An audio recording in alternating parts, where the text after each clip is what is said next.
Everybody was kung fu fighting. Those kicks were fast as lightning. About 2 months ago, Guitar Hero 5 came out. It was an improvement over last year's World Tour in almost every way, and it introduced a great new party play mode that set a new standard for casual rhythm gaming. Now, Band Hero has arrived, and it's pretty much the exact same game, which means that it's pretty darn great. The major difference is the track list. Band Hero's 65 licensed songs are slanted towards a top 40 teens and tweens type demographic. The track list is significantly shorter than Guitar Hero 5's, and the lyrics in Band Hero are censored more often in order to keep in line with its everyone 10 and over ESRB rating. This makes it better suited for the target demographic and more family friendly, but it also means there's less variety. Still, there are a lot of great tracks in here, and like Guitar Hero 5, Band Hero is a very entertaining and very well put together product. Even if you're not a big Taylor Swift fan, you can still have a rockin' good time with Band Hero. The new party play mode that made Guitar Hero 5 such a party-friendly game is in full effect in Band Hero.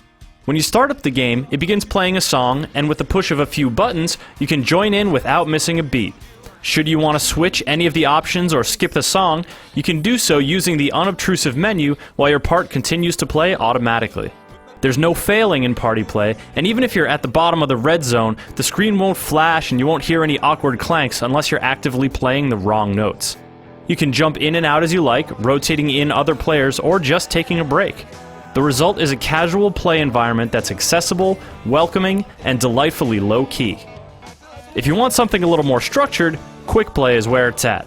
Here you can pick and choose your songs, construct a set list, and play with up to 4 players in a band consisting of whatever instruments you please.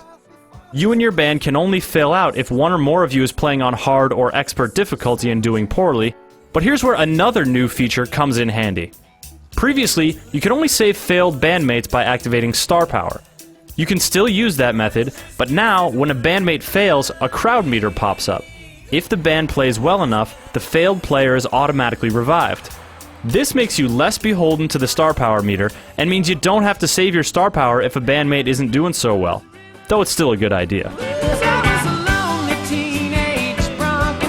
Quick Play is also a good mode to try to earn a spot on the extensive leaderboards, which are divided into all sorts of subcategories to allow score seekers of all levels to participate.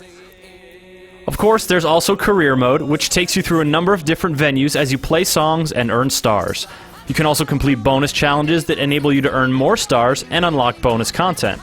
These challenges focus on individual and band performances alike, and add a fun dimension to the game that you can either attempt or ignore. Some are relatively easy, while others get pretty tough. And don't be fooled by Band Hero's family-friendly vibe. You can still find some legitimately challenging songs in here, though they definitely aren't as prevalent as in Guitar Hero 5. Career Mode also allows you to unlock the likenesses of real rock stars like Taylor Swift and Adam Levine. You unlock them by completing a song of theirs, and then you can use them in your band, as many times as you like. Want to create your avatar and have a backup band comprised of 3 Taylor Swifts? Go for it. All the classic Guitar Hero avatars have gotten makeovers for Band Hero, and you can create your own avatar using the fairly robust toolset. You can make some pretty strange looking bands, but Xbox 360 owners get to make truly weird groups thanks to the inclusion of Xbox 360 avatars. Those things look pretty silly, but it can be fun to put them in your band, and their rudimentary lip syncing is actually pretty good. Like Guitar Hero 5, Band Hero looks sharp and characters move more fluidly than they ever have. There's still some rough spots, but the rock show camera angles and lively animations keep your attentions elsewhere.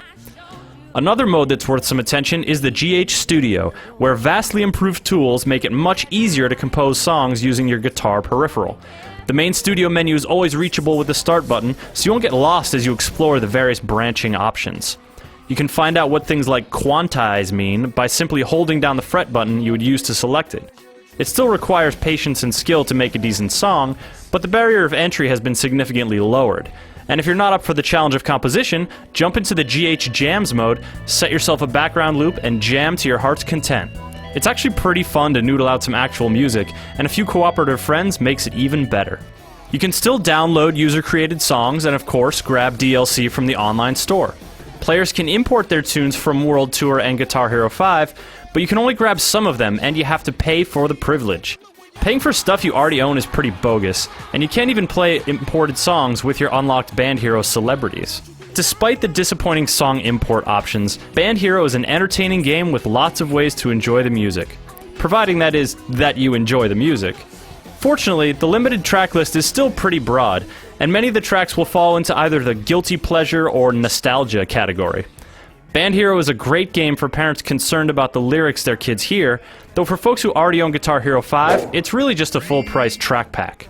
Still, there's a lot of fun plastic rock to be had here, and Band Hero is fully capable of generating some seriously good times.